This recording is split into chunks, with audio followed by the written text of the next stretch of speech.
আমরা এখন শেখার চেষ্টা করব পদার্থবিজ্ঞান ভাষায় কাজ কাকে বলে।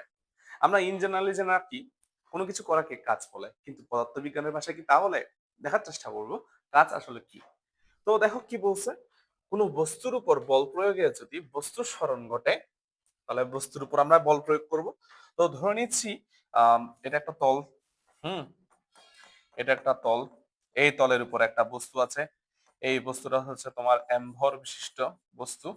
এই বস্তুর উপর এখন আমরা এফ পরিমাণ বল প্রয়োগ করলাম। বল প্রয়োগের পর দেখা যাচ্ছে বস্তুটা সরণ করছে।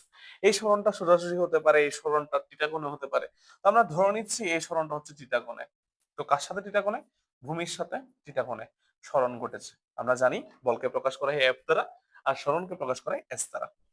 এখন সবচেয়ে গুরুত্বপূর্ণ বিষয় হচ্ছে আমরা দেখতে পাচ্ছি বস্তুর উপর বল প্রয়োগের ফলে বস্তুর সরণ ঘটেছে ঠিক, কিন্তু কত কোণে ঘটেছে? থিটা কোণে ঘটেছে।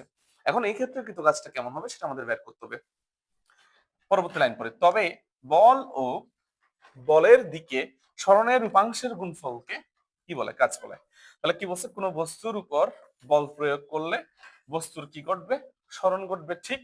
সরণ ঘটার পর বল এবং বলের দিকে সরণের উপাংশের গুণফলকে, সরণের উপাংশ, এই উপাংশের গুণফলকে কি বলে? কাজ বলে। তাহলে কাজের সংজ্ঞাটা আমরা যদি ম্যাথমেটিক্যালি প্রকাশ করতে চাই, কাজ ইকুয়াল টু বল ইন্টু বলের দিকে সরণের উপাংশ। বলের জন্য আমরা এখানে ডিরেক্ট বসাই দিতে পারবো এফ, কিন্তু এই যে বলের দিকে সরণের রূপাংশটা কেমন হবে সেটা আমাদের জানতে হবে।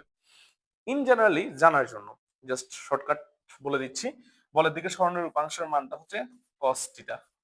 তাহলে কাজকে প্রকাশ করে ডাব্লিউ দ্বারা, সূত্রটা দাঁড়াচ্ছে W equal to F S cos theta.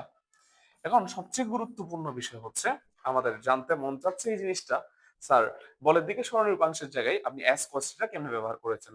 চলো আমরা এস cos থিটা করতে গিয়ে এসেছে কিভাবে এসেছে এর ব্যবহারটা একটু জেনে নিই।